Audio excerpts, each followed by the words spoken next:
estar mais perto de ti, Jesus. Quero estar mais perto de ti. Quero estar mais perto de ti, Jesus. Mais perto de ti, quero estar mais perto de ti, Jesus. Quero estar mais perto de ti. Quero estar mais perto de ti, Jesus. Mais perto de ti, quero estar. Este é o nosso desejo, cada vez mais estar próximos de Jesus. Eu quero estar perto dele. Por isso estou aqui perseverando já neste nosso segundo encontro, nesse exercício quaresmal, que tem sido uma espécie de retiro. E que bom saber que você está comigo nessa empreitada. Obrigado pela sua perseverança. Alegra o meu coração, não é saber que você está participando do retiro comigo ou aqui no canal Mãe Piedade, mas é saber que você quer estar perto de Jesus. E que você entende que sem Jesus, nada nós podemos. Obrigado pela companhia. Bem-vinda, Jéssica. Obrigada, Padre. Bem-vindo, Fábio. Muito obrigado, Padre. Hoje contando com a presença de vocês para tornar ainda mais belo este nosso momento de oração.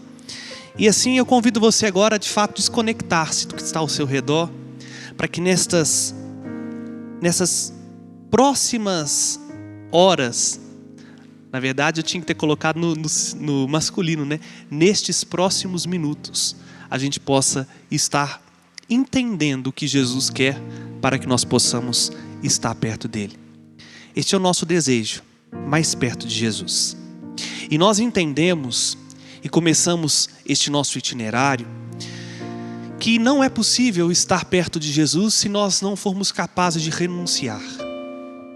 É a renúncia, o saber abrir mão de muitas coisas, sobretudo de nós mesmos, que nos faz estar mais perto dele. Por isso eu disse, agora é hora de você abrir mão de outras coisas, as conversas no WhatsApp, a novela, Deus sabe lá o que você se propõe neste horário, mas para estar perto de Jesus. E hoje nós vamos aprender mais um passo. Renunciar é importante, mas não é o bastante. Porque só a renúncia não nos leva para mais perto dele. Depois que nós abrimos mão de nós mesmos, nós precisamos dar um passo. E este passo é gastar tempo com ele. E isso nós chamamos de oração. E mais do que uma pregação eloquente, disse semana passada, repito hoje, é uma partilha do meu coração para o seu coração. Para que juntos nós possamos crescer no conhecimento de Jesus e chegar à perfeição que nós chamamos de santidade, ou então numa amizade mais estreita com ele. Nós estamos reunidos em nome do Pai, e do Filho e do Espírito Santo. Amém. Invoquemos o Espírito Santo. O Espírito nos recordará todas as coisas, disse o Senhor. Sem ele nós não podemos fazer nada. Que o Espírito Santo venha sobre nós, ilumine os nossos corações, reacenda em nós a chama do amor, para que possamos estar mais perto de Jesus. Vinde, ó Espírito Santo, enchei os corações dos vossos fiéis.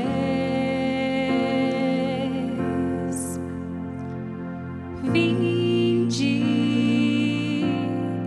ó Espírito Santo, enchei os corações dos vossos fiéis.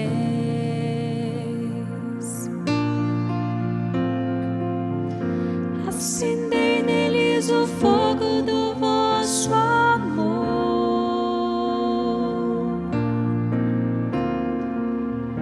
Enviai o vosso Espírito e tudo será criado e renovarei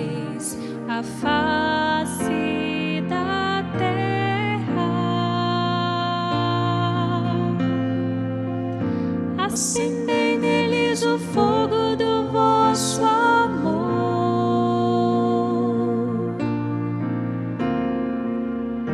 Enviai o vosso Espírito e tudo será criado e renovareis a face da terra.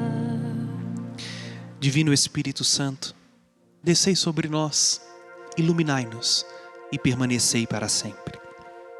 Nossa Senhora da Piedade, Rogai por nós.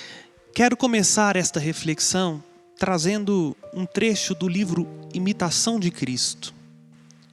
Se você não escolheu uma leitura espiritual para esta quaresma, ainda dá tempo. Tem mais 4 semanas, praticamente um mês.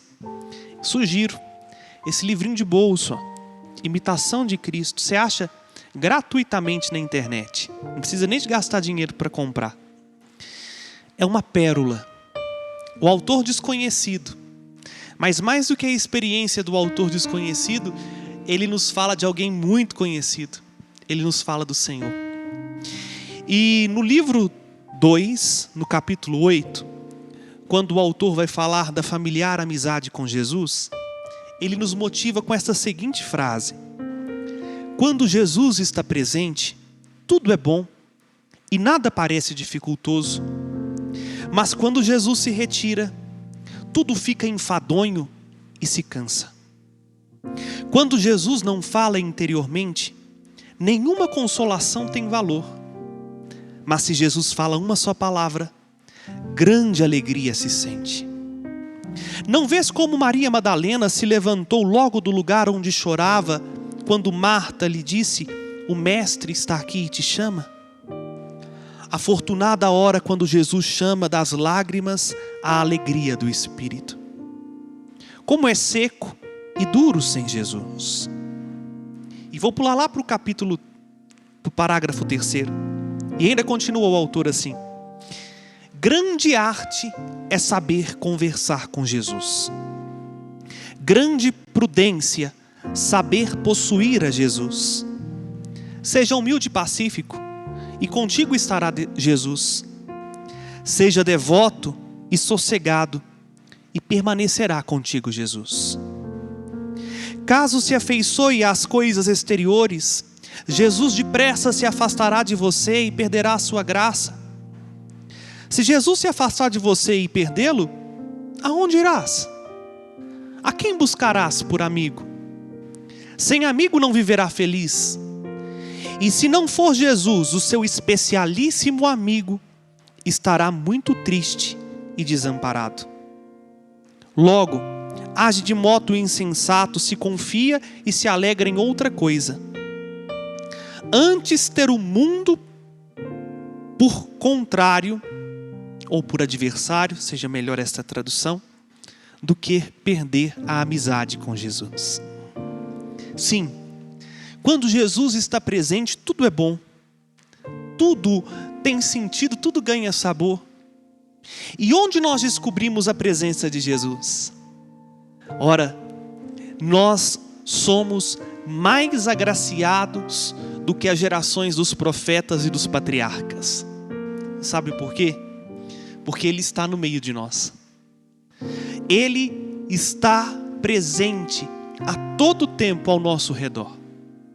Agora, para a gente ouvir esta palavra dele, que consola mais do que as palavras do mundo, para a gente crescer nesta intimidade com ele, nós precisamos gastar tempo na oração. É saber perder para ganhar o essencial. No mundo que hoje prega que tempo é dinheiro, gastar tempo significa abrir mão de coisas muito valiosas.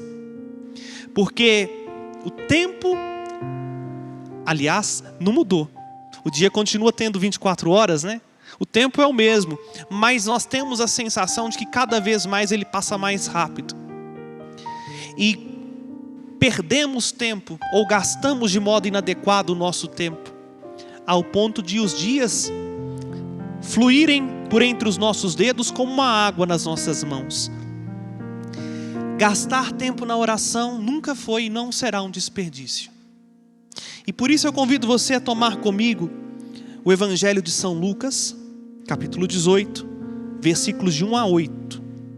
Evangelho de São Lucas, capítulo 18, versículos de 1 a 8. Diz assim São Lucas: Jesus propôs uma parábola para mostrar-lhes a necessidade de orar sempre, sem nunca desistir. Numa cidade, havia um juiz que não tinha temor a Deus e nem respeito por homem algum. Na mesma cidade havia uma viúva que procurava o juiz e lhe pedia: faz-me justiça contra o meu adversário. Durante muito tempo o juiz se recusou. Por fim pensou: eu não tenho temor a Deus, nem respeito por homem algum, mas esta viúva já está me importunando. Vou lhe fazer justiça, para que não venha por fim a me agredir. E o Senhor escutou, e o Senhor acrescentou: escutai bem o que diz este juiz injusto. E Deus não fará justiça aos seus escolhidos que clamam a Ele dia e noite? Ele os fará esperar? Eu vos digo que Deus lhes fará justiça bem depressa. Mas o Filho do Homem, quando vier, encontrará fé sobre a terra? Bom, a parábola, ela já é bem clara. O porquê Jesus conta-nos para mostrar que nós temos uma necessidade. E esta necessidade, ela precisa acontecer sempre e com perseverança, isto é, sem nunca desistir. Qual a nossa necessidade? A necessidade da oração. Porque só a oração, meu irmão, só a oração, minha irmã, aproxima o seu coração, do jeito que o seu coração é e está, do coração manso e humilde de Jesus.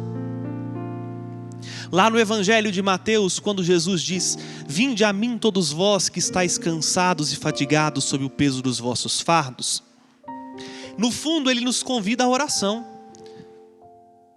Porque como que você vai até Jesus? Indo para a fila, comprando um bilhete de metrô, ficando lá esperando o metrô, você vai descer em qual estação? Qual ônibus que você vai pegar? É avião, trem, navio, nave espacial, bilocação? Como você chega a Jesus? Nós não precisamos fazer esforço. Ele nos alcançou por primeiro. O meio, portanto, que estreita o espaço entre o seu coração e o coração do Senhor é uma coisinha chamada oração. Nós não estamos mais perto de Jesus porque nós rezamos pouco e rezamos mal. Vergonhosamente, nós católicos achamos que a oração ou é uma repetição de fórmulas prontas, eu vou falar disso daqui a pouco, ou então a oração é um supérfluo. Aqui eu já te faço uma pergunta bem provocativa. Das 24 horas do seu dia, quais delas são dedicadas à oração? Quanto tempo você gasta, você, com o Senhor? E depois quer falar que quer ser santo? Depois se diz bom católico. Ah, padre, mas eu vou à missa todo dia. Não é o bastante. Eu rezo missa todo dia e não é o bastante. Ah, padre, eu rezo o terço todo dia. Eu também, e não é o bastante. A oração individual, ela precisa fazer parte do nosso dia. Uma outra pergunta para você entender o que eu quero dizer: quantas vezes no dia você se alimenta? Bendito seja Deus se você tem a oportunidade de pelo menos ter 2 refeições ao dia, um almoço e um jantar. Mas sendo muito franco, apesar de muita gente hoje não ter esta oportunidade, boa parte das pessoas comem mais de 2 vezes por dia. E outras comem o dia inteiro, né? Parece até a vaquinha no pasto, me desculpe a comparação, que fica o dia inteiro mastigando. Até uma bolachinha, um biscoito, uma guloseima, tá o dia inteiro beliscando algo. E por que a gente come? Por capricho? Não, por necessidade. Fica uma semana sem comer e seu organismo começa a entrar em colapso. Fica 5 dias sem ingerir qualquer tipo de líquido e você morre. E por que a gente não entende que a oração é uma necessidade? Agora, comecemos então esclarecendo o conceito, né? O que é orar? O que significa orar? Não vai ser eu que vou dizer, vai ser a igreja. Por isso eu convido você a abrir o Catecismo da Igreja Católica, no parágrafo 2697. A igreja nos diz assim: a oração é a vida do coração novo e deve nos animar a cada momento. Vou repetir. A primeira definição de oração: a oração é a vida do coração novo e nos deve animar a cada momento. Então a primeira coisa que a gente tira a partir desta frase tão rápida: a oração é a vida do coração. Tal como o sangue é a vida do seu corpo, o seu coração vive pela oração. E não é um coração qualquer. A igreja faz questão de dizer: a oração é a vida, não de qualquer coração, mas do coração novo. O que é um coração novo? É o coração renascido na água e no Espírito. Quem é batizado precisa de oração. E mais, a igreja diz, ela deve nos animar a cada momento. Então a oração também é um combustível. Porque o que anima o carro a andar é o combustível. Não adianta ter motor, não adianta ter volante, não adianta ter roda, não adianta ter motorista. Se não tem combustível, você não sai do lugar. Primeira coisa então, a oração é a vida do coração. Nesse sentido, Santa Teresinha, num de seus escritos, diz assim: para mim, a oração é o impulso do coração. Veja, ela já tinha dito isso.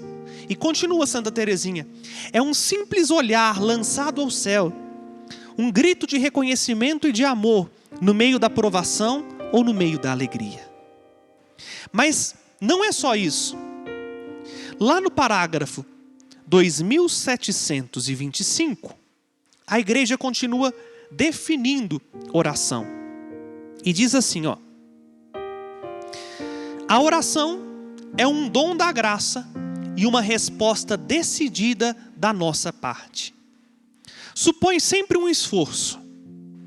Os grandes mestres da oração da antiga aliança antes de Cristo, também como a Mãe de Deus e os santos, com ele nos ensinam: a oração é um combate. Contra quem? Contra nós mesmos e contra as mentiras do tentador, que tudo faz para desviar o homem da oração e da união com o seu Deus. Rezamos como vivemos, porque vivemos como rezamos. Se não quisermos habitualmente agir segundo o Espírito de Cristo, nem ao menos poderemos rezar habitualmente em seu nome.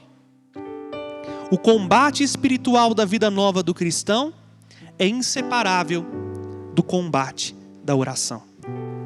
Bom, o padre já disse que a oração é a vida do coração, um combustível, mais, terceira definição: a oração é um dom da graça, é um presente que Deus nos dá.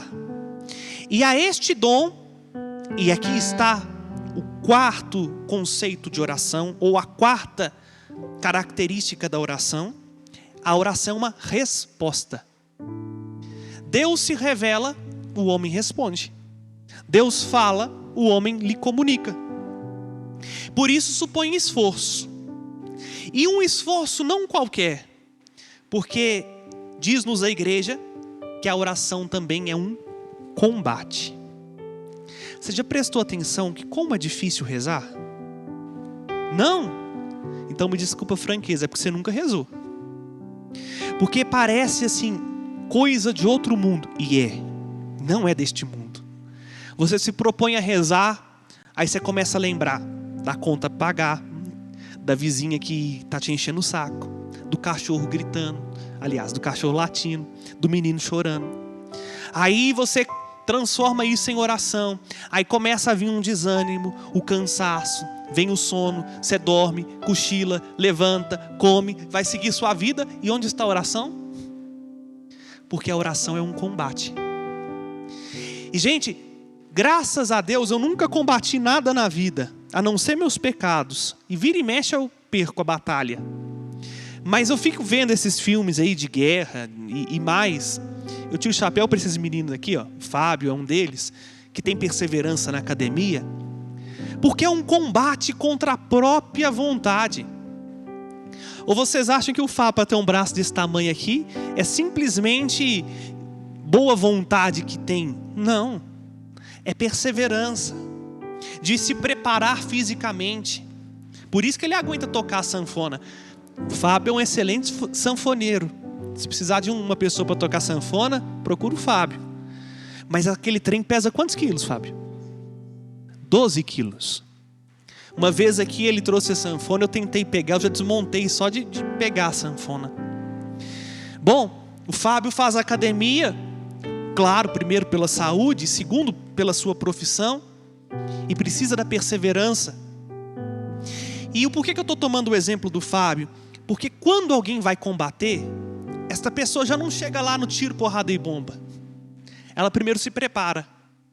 Prepara fisicamente, prepara mentalmente, vê os recursos que tem para então ir para o campo de batalha. E no campo de batalha, meu filho, é terrível. Você tem que dar o que tem e o que não tem. E não pode se dar ao capricho de olhar para os arranhões, para as feridas, porque senão você perde a luta.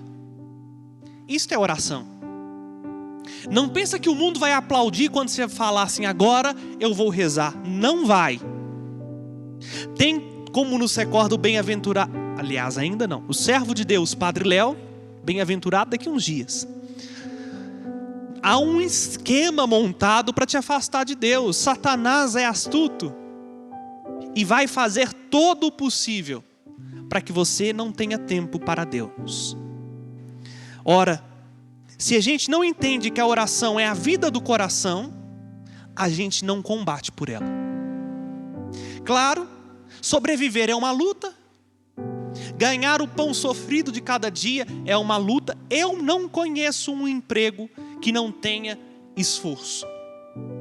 Por mais que você ame o que faça, por mais que o que você faça não exija de você esforço físico, é uma luta. Vou mais uma vez tomar o exemplo. Aparentemente, o trabalho da Jéssica aqui no santuário é fácil, porque é só cantar. Mas, para ela chegar aqui, primeiro ela tem que aquecer a voz, ela tem que ensaiar, ela tem que pegar a melodia, estudar a partitura, entender a música, gravar a melodia, aí vai cantar. Mas além disso, ela tem que pegar o ônibus, enfrentar a BR, subir a serra, chegar aqui 8 da manhã, sair daqui às 19 horas, aguentar o pato falando na cabeça, aguentar um monte de coisa. Vejam, por mais que ela goste de cantar, por mais que ela seja católica, não existe trabalho sem luta. Viver é um combate. E sem perceber, quando a gente ganha o tônus muscular, a gente consegue combater com mais força as coisas que para a gente eram intransponíveis. O Fábio abre e fecha a sanfona, põe nas costas, sobe e desce aqui na serra, como se aquilo pesasse o mesmo tanto que a minha Bíblia pesa. Mas por quê? Já combateu tanto com a sanfona, que agora, esta batalha para ele, já não é mais tão exigente. Já se acostumou com a luta. Entendam bem, se a gente não entende que nós precisamos da oração, tal como nós precisamos do trabalho, tal como nós precisamos da saúde e tal como nós precisamos do alimento, nós nunca vamos combater por ela. E ela nunca terá um espaço na nossa vida. Agora, quando a gente entende que a oração é uma necessidade, a gente começa a descobrir os motivos. E aqui eu quero te perguntar, o porquê rezar, padre? Ou melhor, por que rezar, meu filho? A igreja vai nos responder no parágrafo 2744. Por que a gente reza? Primeiro, porque a oração é uma necessidade. Olha o que está escrito aí. 2744, o número do parágrafo. Orar é uma necessidade vital. A prova contrária não é menos convincente. Se não nos deixamos levar pelo Espírito, cairemos de novo na escravidão do pecado. Como o Espírito Santo pode ser nossa vida se o nosso coração está longe dele? Nada se compara em valor à oração. Ela torna possível o que é impossível, fácil o que é difícil. É impossível que caia em pecado o homem que reza. Quem reza, certamente se salva. Quem não reza, certamente se condena. Vamos lá, né? Vocês já estão aprendendo também que meditar com o catecismo é extrair ouro de pedra bruta. A oração é uma necessidade vital. O que é uma necessidade, hein? Eu vou ser bem franco. Comer, beber água, urinar, defecar. Sabe por quê? As outras coisas não são necessidades. Porque se eu tiro qualquer uma destas, você morre. Eu morro. O corpo não sobrevive. Agora, iluminada pelo Espírito Santo, a Santa Mãe Igreja diz: orar é uma necessidade vital. Virou até redundante, porque se é necessidade é vital. Nada que não é vital não é necessário. Desculpa tocar num tema espinhoso. Sexo é vital? Não. Por isso não é necessário. O mundo hoje prega que é impossível viver sem relações sexuais. É possível viver sem relações sexuais. Caso contrário, nunca seríamos capazes de viver o celibato, por exemplo. Morreríamos. O sexo é importante para a vida, mas ele não é vital. Entende? Agora, comer, alimentar-se, é vital. Porque o seu corpo não sobrevive sem alimento. A gente precisa rezar por quê? Primeiro, porque é uma necessidade. É vital.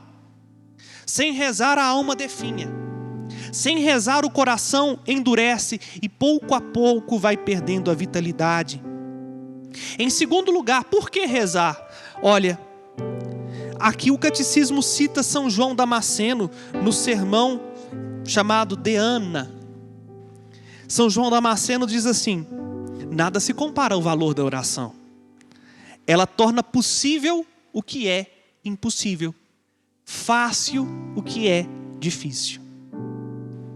Não é ilusão, é verdade. A oração tem um valor e tem uma força imensurável. Tudo pode ser mudado por ela. Providência que você escolheu essa música. Tudo pode ser mudado pela força da oração.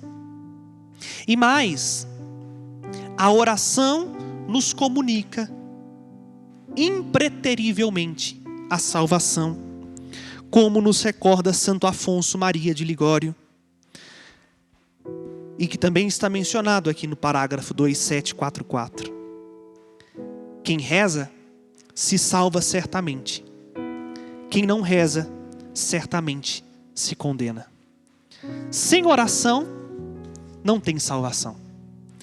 Porque é a oração que nos aproxima de Jesus.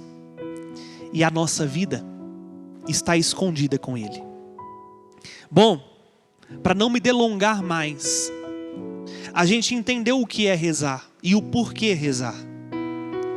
E para além daquilo que a oração é, São Paulo nos dá um imperativo na carta aos Efésios: orai sem cessar. Ora, como nós conseguiremos isso? Quando a gente começar a querer estar mais perto de Jesus. Eu não conheço a história da Jéssica, mas se eu mentir, você me corrija no microfone para quem está em casa ouvir também. Quanto tempo de casado você tem? Fiz 1 ano mês passado. Que maravilha, 1 ano de casado. Mas ela não começou a ter a intimidade com William da noite para o dia. Verdade ou mentira? Verdade. O William, que deve estar me escutando em algum canto agora, um abraço para você, precisou fazer um esforço muito grande para convencer a Jéssica de que ele era a pessoa ideal para ela. E a Jéssica precisou de um tempo muito maior para deixar ser seduzida pelo William. É assim em qualquer relação de amor. Não seria diferente na sua relação com Jesus. Como é que você vai ter certeza de que a pessoa certa para a sua vida é Jesus, se você não tem tempo para conhecê-lo? Quando a Jéssica começou a se encantar pelo William, ela necessariamente teve que encontrar tempo para conhecer o William. Quanto tempo? Pode falar. 9 anos juntos. 9 anos. Eita, eu nem era nascido. Brincadeira. Se a gente não tem tempo, e se a gente não está disposto a gastar tempo, não vai conhecer. Não vai conhecer ninguém. Porque aí ela precisou conhecer o que o William gosta, o que o William não gosta, os defeitos, as virtudes, como ele comporta, como ele não comporta. E não é assim, chegar, senta um de frente para o outro e pergunta: do que você gosta? Aí responde: o que você faz quando ninguém está te vendo? Quais são seus defeitos? Não é assim. Sabe como a gente conhece os defeitos de alguém? Convivendo com ela. No dia a dia. Vendo como ela reage nas contrariedades, nas dificuldades. Vendo o valor dela nas oportunidades que ela tem de demonstrar o seu pior. A gente só conhece Jesus pela oração. Não adianta você pegar a Bíblia e ler de ponta a ponta. Vou tomar um exemplo da minha família e não vou só citar o nome, mas ele vai saber quem é. Eu tenho um primo que é ateu. Ateu nega ferrenhamente que Deus existe. E sabe como ele se tornou ateu? Lendo a Bíblia. Sim, ele leu a Bíblia de ponta a ponta e ao final se deu por convencido de que Deus não existe. Não é pegando e lendo a Bíblia que você vai crer em Jesus. É gastando tempo com Ele. Porque se você ler a Bíblia sem estar na companhia de Jesus, você vai chegar a descobrir coisas absurdas. Porque você vai ler com sua imaginação e não com a presença de Jesus. Tal como você descobre coisas absurdas estando sozinho.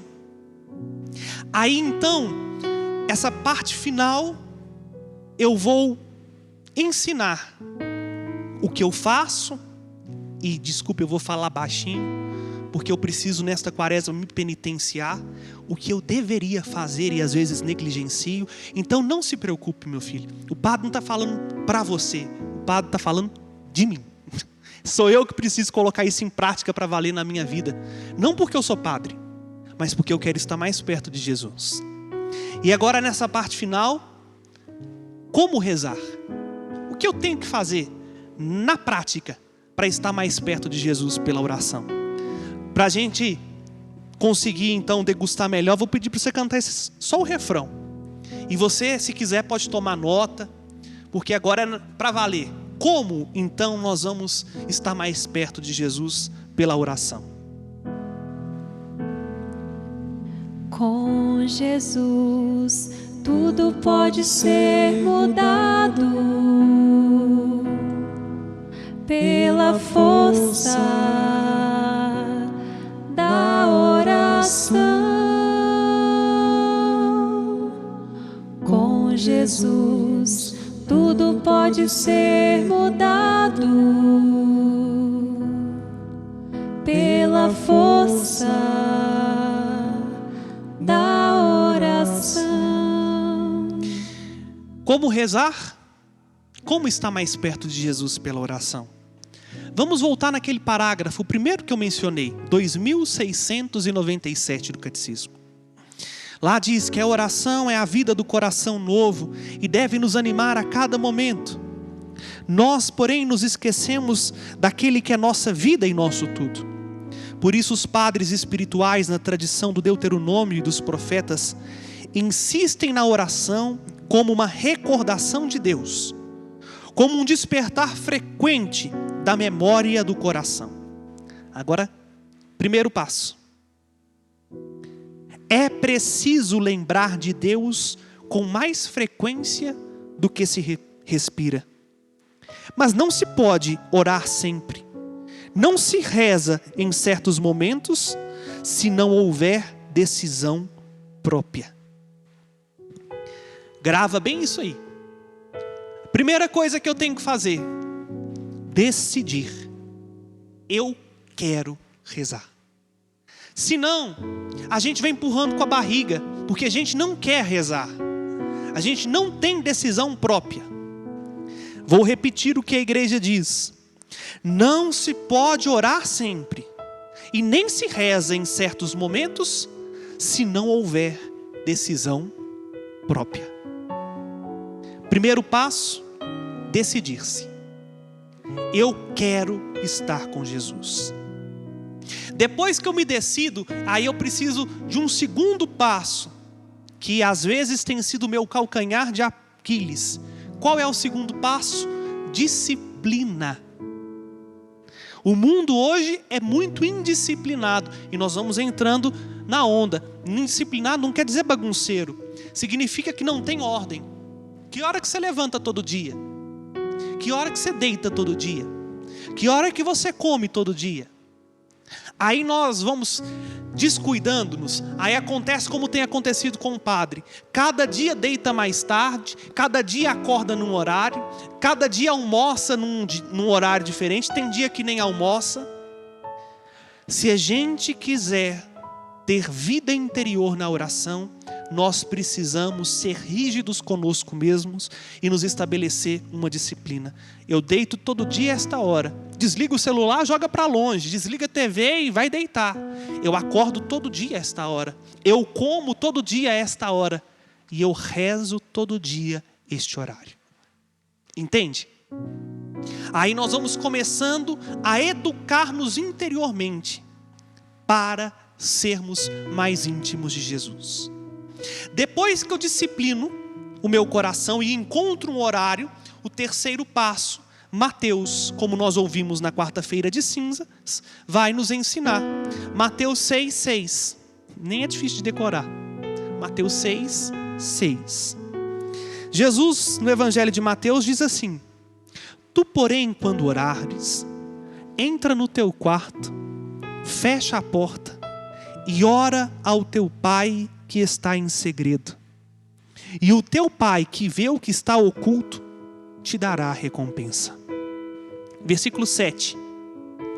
Quando orares, não useis muitas palavras como fazem os gentios, pois eles pensam que é a força de muitas palavras que serão atendidos.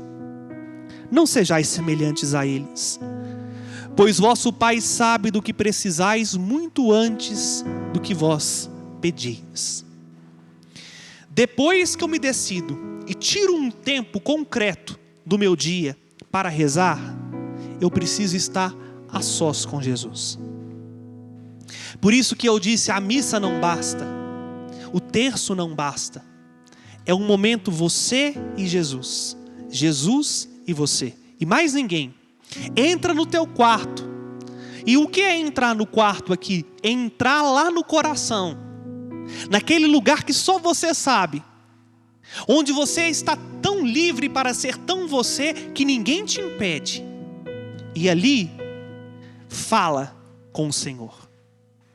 Por isso que eu disse, rezar orações prontas é muito mais difícil do que rezar orações espontâneas. Porque eu transformar uma palavra que não é minha como minha, exige demais de mim, exige mais atenção e mais cuidado do que eu falar de mim mesmo. Às vezes rezar uma Ave Maria é muito mais exigente do que você falar para Jesus do que está acontecendo com sinceridade agora no seu coração. E todas as duas são formas de rezar, mas comecemos pelo mais simples, mostrando o que se passa dentro da porta do nosso coração. Por fim, quando eu já estou a sós com o Senhor, é necessário fazer aquilo que também nós ouvimos na quarta-feira de cinzas, que o profeta Joel nos disse, lá no capítulo 2, versículo 13: rasgai os vossos corações e não as vossas vestes, e voltai para o Senhor, pois Ele é bondoso, compassivo e clemente, lento para a ira e rico em bondade. Rasgar o coração. O que a igreja vai dizer no parágrafo 702. A oração é um dado indispensável da vida cristã. Essa necessidade de associar os sentidos à oração interior responde a uma exigência da natureza humana. Somos corpo e espírito. Sentimos a necessidade de traduzir exterior e interiormente os nossos sentidos. É preciso rezar com todo o nosso ser para dar à nossa súplica todo o poder possível. Em outras palavras, eu preciso ser sincero com Jesus. E não ignorar o que acontece com o meu corpo, o que acontece com a minha mente, o que acontece com os meus afetos na minha oração. Aí nós vamos estar mais perto de Jesus. Tenha fé, acredite. Se você se decidir por rezar, tirar um tempo para o Senhor, nesse tempo ficar a sós e expor tudo o que você sente no seu corpo e na sua alma, com certeza, grande proveito será para você esta amizade com Ele. Porque termino como eu comecei. Porque quando Jesus está presente, tudo é suave e nada parece dificultoso. O exercício espiritual que eu proponho nesse dia para você é você avaliar a sua rotina de vida e encontrar um horário diário para a sua oração pessoal, semanal para a sua oração comunitária, isto é, a participação na missa, e assim planejar a sua semana disciplinadamente para viver bem a sua amizade com Cristo. Tenho certeza que dará muitos frutos, porque tudo pode ser mudado pela oração. Que desça sobre você, sobre o seu propósito quaresmal, sobre a sua via e sobre a sua vida de intimidade com Jesus, a bênção de Deus Todo-Poderoso, Pai, Filho e Espírito Santo. Amém. Espero por você semana que vem. Padre, você não está esquecendo de nada nesta pregação, não? O senhor não vai rezar conosco, não? Vou não.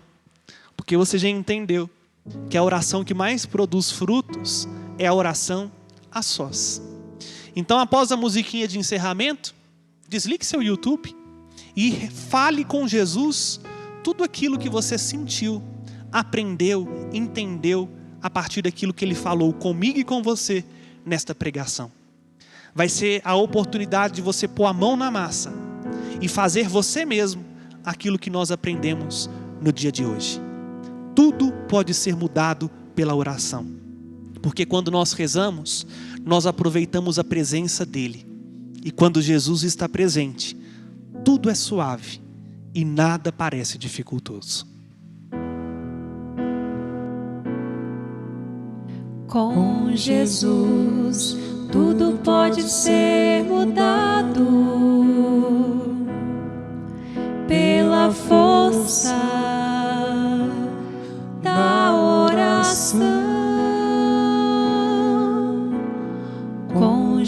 Jesus, tudo pode ser mudado pela força